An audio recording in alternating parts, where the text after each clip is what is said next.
What is going on, guys? It has been a while since I've made a video. A lot of things have come up. We actually got a new place, new house, new shop. It is twice the size of the one I'm in right now. It actually has a separate heated, I'm gonna call it a paint booth. It is actually a full shop, but we're gonna turn it into hydro dipping and painting and stuff. So been really busy packing this shop up, finishing this last build and moving stuff from storage in my current shop to the new one. So anyways, threw this together. It's a 2006 VLX 600. It was a really fun project. I've always wanted to build one. We're gonna go in depth on exactly what I did. I've had a lot of questions on my Facebook and Instagram and some of the channels and groups I'm part of. So what we'll do is we'll break it down right from the start to the end, and we'll do ourselves another bobber breakdown. All right, guys, I'm gonna throw this breakdown together really quick. This bike is sold. The new owner is actually on his way over. So I wanted to get some details in on the build so I can answer some questions online. We'll start right from the front here. Stock 19-inch laced wheel. I did not remove the fender mounts on this one, and I did not modify the suspension. This is all stock up front. Headlight bucket, the speedo is all stock as well. All the controls are stock, but complemented with Van's grips. Really beautiful, very nice feel.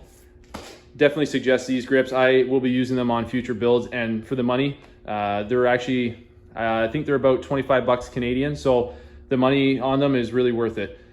The bars, I've had a lot of questions on.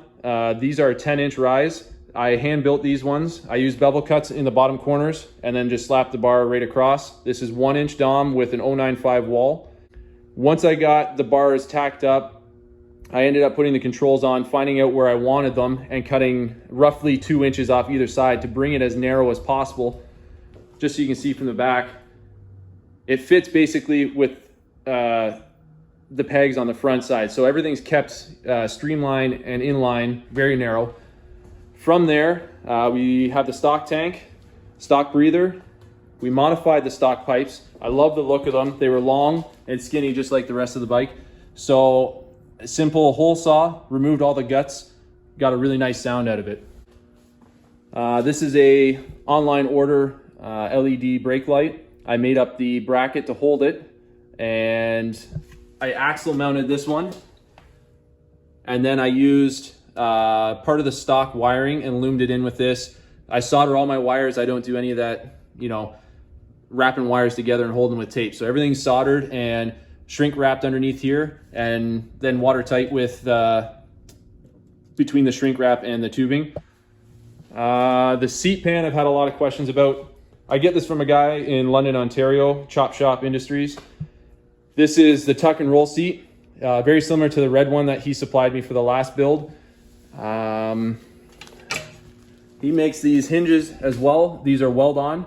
The tab is just bolted down to the back stock mounting point for the tank, and then I welded on the hinge to a tab that I made.